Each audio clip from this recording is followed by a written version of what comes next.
life. Welcome to the Family First Life product podcast. Paul McClain here. And today on today's podcast, we're going to dive into the HMS ADB with ROP product. And really what I want to cover with you guys is product highlights, so you know exactly what the product looks like, the value that that product brings, why sell the HMS ADB with ROP, when to sell that product, and then how to sell that product. So I want to really just not break down the product ins and outs, but I want to also give you some practicality to that, exactly how to go out there and take this product once you understand what that looks like and be able to sit with clients and go through the value of it, the benefits of it, and be able to close clients with this product, because this product will bring significant value to a lot of the clients that you'll be sitting with. And so product highlights, let's break those down real quick. It's an accidental death product, which means that it'll cover in the event of any kind of accidental injury. The way I explain that to a client, they say, what does that look like? What does that mean? I say, well, anything outside of like illness, like that's internal. If it's not internal, typically that death is going to be external. Anything external is usually going to be classified as an accidental death. Also, the product does come with a base policy of $1,000 death benefit that covers any cause of death that's included within the policy. So if the client does end up dying of a heart attack or something like that, they will get the $1,000 death benefit, not the additional accidental death benefit tied to it, but it is solely sold for the most part because of the accidental death, which goes all the way up to $200,000 in death benefit coverage. Its age requirements is 20 is a minimum age, 50 is a maximum age, and it's a 30-year product. Okay, so if the client is 20, it'll cover them until they're 50. At the end of that 30-year period, at the age of 50, they would therefore get all the money back that they had paid into it, so like a forced savings account. But if they die in that 30-year period due to any type of accident, it would pay out the benefit, $100,000 or $200,000 in coverage. If they're 50 years old, which is the max age they can get this product, same thing. It would cover them for that 30-year period. So from age 50 to age 80. At age 80, they would get back that full savings, whatever they put into it each month. They'd get back 100% tax-free at the end of that 30-year period. So those are kind of the product highlights. I love the product, for one, because it's very simple. There's not a lot, working within it. It's pretty straightforward. Now, why do you sell this product? What makes you decide to pull this arrow out of the quiver, so to speak, and use this when sitting with the family? First of all, and I think the product highlights that you can get from Americo, which I highly suggest you have them just send you over, a batch of these product highlight brochures, which kind of goes through this. But when you look at the most common causes of a death from age 0 to 44, the most common cause of a death is an accident. So it's accidental death all the way up to age 44. And think about a lot of the clients that you guys are sitting with. A lot of clients that we sit with are under the age of 44. Even from 44 to age 80, a common cause of death is still an accidental death. In fact, if we look at some of the statistics on it, if somebody's age 30, they've got a 1 out of 10 chance that they don't make it past that 30-year term. If somebody is 35, they got a 1 out of 7 chance that they don't die before that policy ends. If they're 40, 1 out of 4 chance. If they're age 45, 1 out of 3 chance. And if they're 50, a 1 out of 2 chance that they don't, pass away before that policy is up. So those are just some of the statistics that you'll see in the product highlights brochure when they get that sent out to you, and you give Americo a call for them to email that to you. Now, when do you sell the accidental death product? What situation, what scenario do you present this to the client? And so clients that have, health conditions, let's just say you sit with a client that has a $200,000 mortgage, right? They may be 55 years old and they had a stent that was put in, 3-4 years ago. Maybe it's a client that is 60 and they had cancer 4 years ago. Maybe they had insulin diabetes, something that's going to keep them from qualifying for the HMS 125 product, where you're going to end up writing maybe an Eagle Premier. This is a great combination to really kind of package it where it looks a lot bigger and better than the simple $30,000 in whole life protection. So So when to sell it? Well, I think a great client to sell it to, and that brings significant value to them, is somebody that maybe they're 40 plus and they've got some health conditions where they're going to be limited to a whole life final expense product, all right? Who else would be great to sell this to? I mean, really simply anybody under the age of 50 as an additional policy. One of those, hey, by the way, most clients in your situation, they do add this policy as kind of a secondary one simply because it's a forced savings account. So it's just like they're saving the money in the bank account. In fact, a lot of our clients that are putting away $50 or an extra $70 or $100 away into their savings account, or maybe just grows as disposable cash flow that continues to build up in their checking account. A lot of times they say, Paul, I'd rather just have this go to a policy that if, God forbid, I happen not to make it home, that my family has an additional $200,000 that's going to be paid to them. But I hope that I do make it home 30 years from now, I'm still alive, and I simply just force myself to not touch this money, which that's probably one of the best disciplines I can create. And now at the end of the term, I can use that to strengthen my retirement, to better my financial blueprint going into retirement, to pay the house off, eliminate debt, so I can walk into retirement not needing as much income as it reduces based off of Social Security or other income streams I've got, because I've got less expenses. I don't really have to worry about having less income, so they can utilize it as that. And so those are kind of the common, I guess, clients that I sit with that really, puts me in a position where I want to go out there and write this product. Now, how do you sell it? What does that look like? And I think this is the most important thing. When somebody says, Paul, I really want to know a lot about the products, I need to know more product knowledge, I think a lot of times that stems from avoidance behavior, right? It's easier to stare at a product brochure and know what the age limits are and all this kind of stuff. And really, if you start breaking it down and looking at the depth of it, there's not any value that really truly comes from that.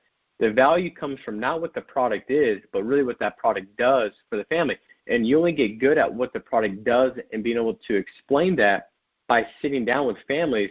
And as you need help in the home, if you're a newer agent, reaching out to somebody that's hired you and kind of getting that help and seeing how they put it and how they package it to the client when they sit down with them. And so that's kind of that's more important than anything else, is not what the product is, but what that product does. How do you take the product for what it is, package it in such a way that really shows the value in what that does for the family. And so I do want to spend some time on this, and I do want to just touch upon this point one more time. If you're on this call today and you want to eat up and get on every product call that's ever been created, every product podcast, before you hop on the phones and book appointments, I could just promise you that that's one of the most destructive behaviors and thought process you can have to go out there and make the kind of money that you want to make. There's no 20K producer that will ever say, man, I really started writing 20,000 simply because I knew all the products. What you'll always hear when asked a question, going back, talking to yourself day one, now that it's been 6 months, 12 months, 90 days, what's the biggest thing you would tell yourself to do and not to do? Typically what I hear is I would have said, hey, immediate action, get leads right away, dial the phones and book appointments, and learn the products while doing. And understand that the products are very simple as we've gone through this. Death benefit, $100,000, $200,000, age 20 to 50, and I wouldn't even memorize that. The product or the quoting software is going to kind of let you know. If you type in age 62, then it'll say, nope, you can't do that. So you can't really mess it up and accidentally quote the wrong age and write the wrong client the wrong policy. That can't happen. And so very simple stuff. The big thing, again, is packaging what it does from what it is. And so let's talk about that. Let's look at the first kind of client that I talked about, when you sell it to.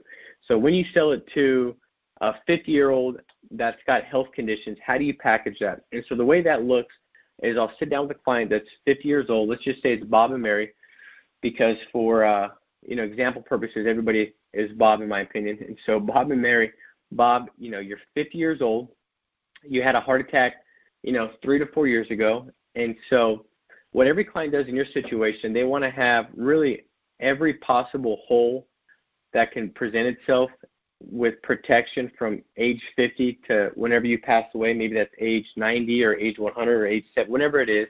They want to make sure that every hole is covered. And so what they typically do in your situation is they'll go ahead and have a plan that will cover them no matter how long they live for. And they're hoping that they make it past age 70, and really at that point in time, what they're really needing for their family is simply to cover burial expenses and maybe some income replacement, because Social Security might drop or lower when you pass away. But they know that they don't need nearly as much at 70 plus as they do today, right? And so everybody in your situation, what they'll do is they'll do like a $30,000 whole life plan that covers any cause of death, really for the main purpose to lock in your age now because it's younger, and to make sure that when you're more likely to die of an illness at 70 plus, that's going to be sufficient at that point in time, and it's going to be 1,000 times lower because of your age today, opposed to getting something at age 70 that always lasts forever to cover that.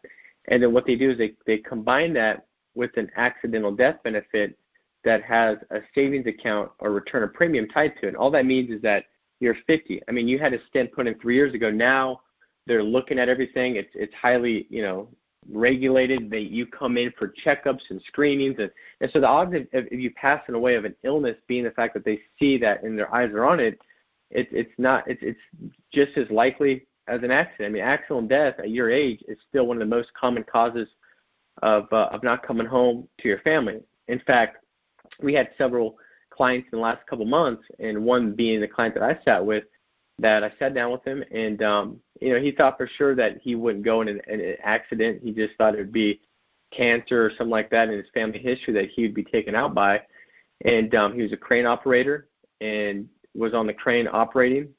He had a power line and jumped out of his crane. The power line hit him and electrocuted him to death. And he had 2 little kids. His wife had never had a job, so she didn't bring in any kind of income. She was there to take care of the kids. And when he didn't come home that day, she had to tell the kids that daddy's not coming home. And the finality of that statement and the emotion that brings, knowing that he's not going to be, nothing could bring him back.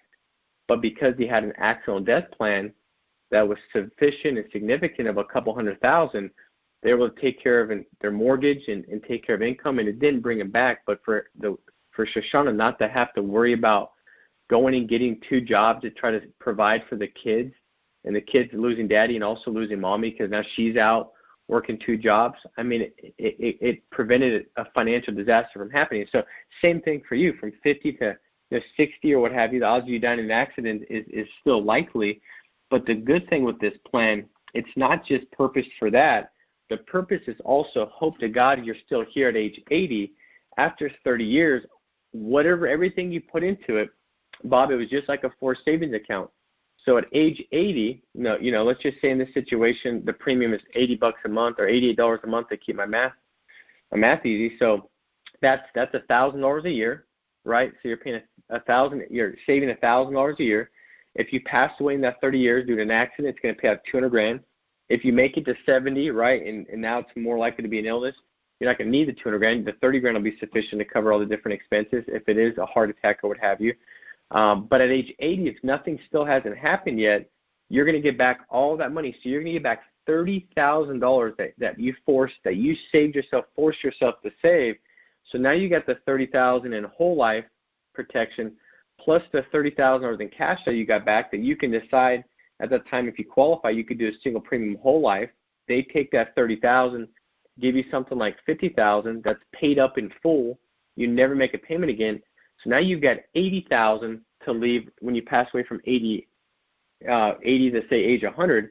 And at that point in time, that's usually, Bob, when you're looking at wanting to leverage your legacy, to leave a legacy. So it really helps you with all aspects. So every client in your situation, this is what they package and put it together like. So that way every hole that can possibly present itself from your age now being 50 to age 100, it's all covered, and most of everything is set up to be an asset that's occurring, not just a simple expense where it's like, hopefully I don't die, that's all down the drain. Do you guys see how this makes a lot more financial sense based on your situation? Well, yes, we do. And so that's how you package that. And it just, as you can see, it looks a lot better than telling 50-year-old Bob that your mortgage is $200,000 and we're going to have a plan in place that's going to pay out $30,000 when you pass away. Because then you might get the whole, well, I don't know if that makes sense. We really wanted to look at more. So now you could package it in that way. Now, if you get the client that says, Well, we wanted to have more full coverage. I'll say, listen, Bob, because of the stent, the way that underwriting and the carriers look at it, it's going to be at a higher risk class, even though you're more regulated and everything's being more seen.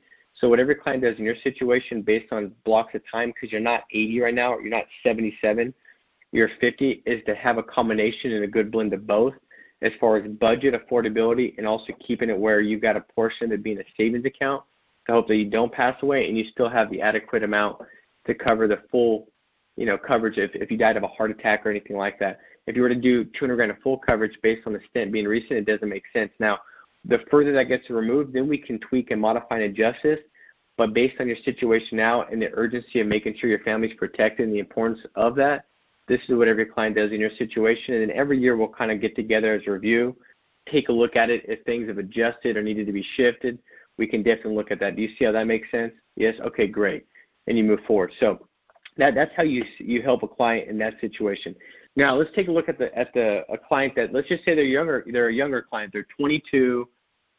They're 24. They don't really maybe it's a client that, and this used to be a struggle of mine where I'd sit with a client and they're younger, 20, 23, 25, and I couldn't really get them to see mortality. And so how did I package it to that client? And so the way I package it to them is I'll just say, listen, Bob, you're 23 years old. The thing is this, most of the time when I sit with families, a lot of times they're looking back in hindsight saying that they wish they were 23 to put a plan in place for their family because they can set it up where it's like a savings account and it's building an asset, opposed to as you get older, you can't do things like that. But also, you start to realize that, and I don't know if you're like I am, but it seems like death doesn't have like an age. Like it could be anybody, and we've had a lot of clients that were 20, 23, 25, that everything was going good and then they just didn't come home, a car accident. In fact, I just had a good friend of mine that got in a head-on collision and, praise God that he got through it, but it could have easily went the other way, and it's just, you never know when something's going to happen. And I think about the people I know, and I'm sure you probably know people, Bob, that come into your mind that, that were friends of yours or friends of a friend that they got in a car accident and they didn't come home. And so what everybody does in your situation is you set it up now, and now if you don't come home that your family's going to be protected, and it's locking in your age. And at your age right now, you can set it up where it's also a savings account. So it's not an expense, it's an asset. Because, Bob, I can tell you this much. If you came with me on my morning appointments when I'm sitting down with all these 70-year-olds and 75-year-olds, 65-year-olds, and I ask them, what's the one thing that you wish you would have done different? About 99% of them say, I wish I would have saved pennies building up to retirement so I'd have dollars in retirement. And they just wish they would have forced themselves. A lot of times they had this good intent, well, I'm going to save here, save there, and then something pops up that they want, something pops up that they need. They start depleting that, and all of a sudden they wake up one day, it's retirement. They don't have enough money to leave the house, and they're stuck watching Dr. Phil and Oprah Winfrey reruns all day long because they've got no money. And so what everybody wishes, and what most clients do in your situation, we set it up where if you pass away in the next 30 years, which odds are significantly be more likely to be an accident, it'll pay out. And at the end of 30 years, if you're still here, hope to God, and you should be, well, Bob, at age, say, 55, you get a tax-free check back. You can use that to strengthen retirement, walk into retirement with a better financial blueprint, and really set yourself up. But it starts, the sooner you start, the better off you are. And that's why everybody in your situation that I sit with, it's a no-brainer. And they always put this in place from an aspect of protection, but also an aspect of the living benefit, hoping that nothing happens. Do you see how that makes sense? Well, yeah, I do. And so that's kind of how I'll position it with a younger client, very similar to like the HMS 125 CBO sell as well. The last way to package it or how to sell it would be a client that, you helped maybe a week or two ago. You went through everything. You got a policy in place. This is a great I think product and plan to go to for a secondary sit when you go back out and you deliver the policy to the client to talk to them about an additional policy. So for policy deliveries, this is a great product to add on. It's a great additional sell. Annual reviews. I mean, I think if you've been here for longer than a year and you're not adding annual reviews into your weekly schedule, I think you're missing the boat. I think you're missing a significant source of profitability. And if you're not yet been here for a year, I could just tell you, if you're not looking forward to being here at that 12-month mark, your perspective is not correct, meaning that once you hit that 12-month mark, all that back-end commission at 25% that's being advanced in months 10, 11, and 12, now from there on out, you have that hitting. So it's almost like month 12, you wake up and all of a sudden you have a 25% pay raise because those all start to hit from prior sales in the prior year. Also, you now have a book of business that you've established over that 12-month cycle. So now you've got people that you can call that they like and trust you. They've purchased a plan from you before, which basically says that they like and trust you. Now you can book those reviews, go back out and say, hey, by the way, most clients that have this set up, do they add a policy like this? And then you just go through the same benefits. Why get it? You go through what it does, not what it is, but what it does for them. You tell a couple stories. You talk about the benefits, the savings account that's tied to it, the accidental death, and how big of a deal that is, how affordable it is, and heck, who wouldn't want to force himself to save an extra $80 a month when most people in retirement have this regret of not saving enough? This will force you to do that, and while doing so, ensure that if you don't come home tomorrow or in 10 years, if a car accident takes place, because you can't prevent the person that's texting and driving that's in the next lane, the lane next to you, your family now has an additional policy. And so those are kind of the different benefits, guys. I wanted to cover, again, the product highlights, why sell it, when sell it, how to sell it. I hope this stuff makes sense and you can take this and this product increases your premium every single week. I hope this adds additional income to your family's bank account, and it's another service that you can bring to your clients to bring more value to them. So make it a big week, and we'll talk to you guys soon. Take care. Bye-bye.